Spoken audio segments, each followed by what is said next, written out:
Bonjour, vous écoutez l'épisode 66 de la saison 2 du podcast Revue et corrigée. Cet épisode est tiré d'un billet du blog publié le 31 janvier 2021 et s'intitule « Leçon pour les parents ». Je me rends compte que j'ai trop râlé. Changement de sujet aujourd'hui. Parce que disserter sur les non-annonces montées en épingle toute la semaine n'apporterait rien. On ne sait toujours pas pour la semaine prochaine en fait. Je vous avais promis une chronique pro et perso, et j'ai dérivé vers une chronique du quotidien façon chroniqueur qui squatte les plateaux télé sans aucune légitimité. Désolée. Donc aujourd'hui, on parle des vrais sujets de ce blog et de ce podcast, le quotidien. J'ai pris une grande leçon de parentalité cette semaine.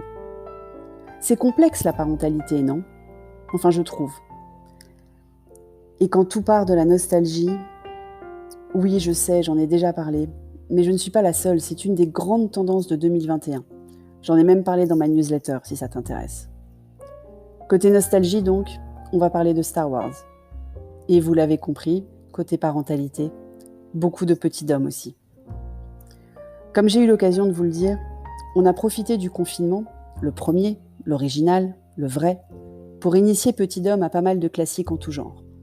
Enfin, surtout du Louis de Funès au début, mais d'autres choses aussi, histoire de lui partager notre culture collective. On a donc décidé il y a quelques semaines, 5 exactement, de dédier chaque vendredi soir au visionnage familial d'une des sagas les plus emblématiques, Star Wars. Dans l'ordre de sortie au cinéma, pas dans l'ordre chronologique comme j'ai entendu certains parents le proposer. Non, nous on l'a fait à l'ancienne. Pour Cher et Tendre, ce n'est d'ailleurs pas de la nostalgie. Il a fallu la sortie du Réveil de la Force, que je tenais à aller voir au cinéma, pour que je le convainque de regarder les 6 premiers qu'il n'avait encore jamais vus. Je sais, je l'ai épousé avant de savoir. Bref, la première trilogie est passée comme une lettre à la poste pour Petit Dom. Bon, je suis un peu déçue que son préféré soit le Retour du Jedi et pas l'Empire contre-attaque. Mais c'est une des grandes leçons de la parentalité. Nos enfants ne sont pas des prolongations de nous. Le début de la deuxième trilogie a été plus difficile. Le retour en arrière de près de 40 ans, je ne sais pas si le chiffre exact a été établi d'ailleurs, est pour le moins confusant. Forcément, pour ma génération, Gen X Rules, le retour en arrière est arrivé des années après. Donc on avait grandi.